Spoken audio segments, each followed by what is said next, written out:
O Japão, ele tinha tradicionalmente, como nós vimos desde o século XIX, uma rivalidade com a China. A China tem características diferentes do Japão, e essas características vão se manifestar principalmente a partir de 49, quando nós temos uma revolução na China que transforma a China em um país comunista. É um modelo de uma economia planificada, estatal, um modelo que pode-se dizer ocidental. Nós temos no Japão uma economia ocidental dentro da Ásia, pró-americana, muito afinada com os americanos. Embora os Estados Unidos já começam a ficar preocupados com esse crescimento japonês. Só que o Japão não tinha a projeção militar. Essa projeção militar ela vai ser substituída por uma projeção daquilo que a gente chama de soft power. O que é o soft power? Você tem uma forma de usar as forças armadas como imposição da sua vontade e garantir áreas de influência, mas existe uma forma diplomática mais suave, que passa pelo elemento cultural. Onde a gente pode ver esse soft power sendo usado em assuntos que nós já estudamos. Na aula passada, eu citei o soft power na política americana para a América Latina, que começa a acontecer a partir da década de 1930. O Japão ele vai começar a exportar um soft power muito intenso para o mundo inteiro. Então, se você conversar com pessoas que viveram intensamente a década de 60, final dos anos 50, 60, até 80, quase todos eles perceberam esse soft power japonês. O Japão passava uma imagem de tecnologia além da média. Isso aí era passado, inclusive, a partir dos desenhos, dos filmes.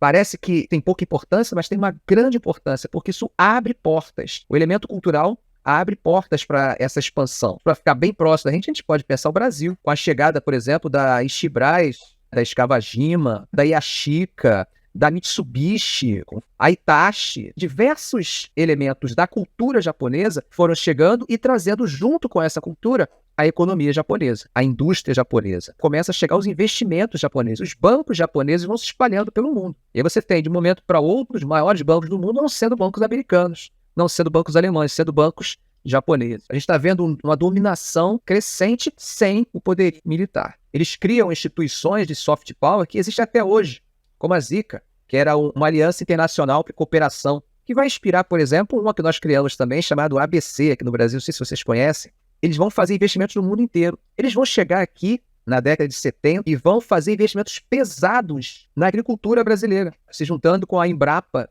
e trabalhando o nosso cerrado, transformando o nosso cerrado em uma região agricultável. Esse era um programa que é chamado de PRODECER. Quando a gente pensa hoje o tamanho, né, da agroindústria de soja, a agroindústria de soja ela não seria o que ela é hoje se não fosse esse projeto financiado pelo Japão na década de 70, chamado de PRODECER. A gente fala só do Brasil, mas esse modelo ele vai ser exportado para outras regiões, junto com o Brasil, por exemplo. Nós vamos para Moçambique. E aí você tem uma associação da Embrapa, do capitão japonês, para criar um projeto parecido em Moçambique chamado ProSavana. A partir do final da década de 90, o Japão começa a passar por um processo de crise, e essa crise vai começar a mudar a perspectiva japonesa. Nós temos, por exemplo, o apoio japonês à Guerra do Golfo. Nós temos o apoio irrestrito japonês, por exemplo, na Guerra do Iraque, já na virada. Essa virada aí já é um momento de mudança total.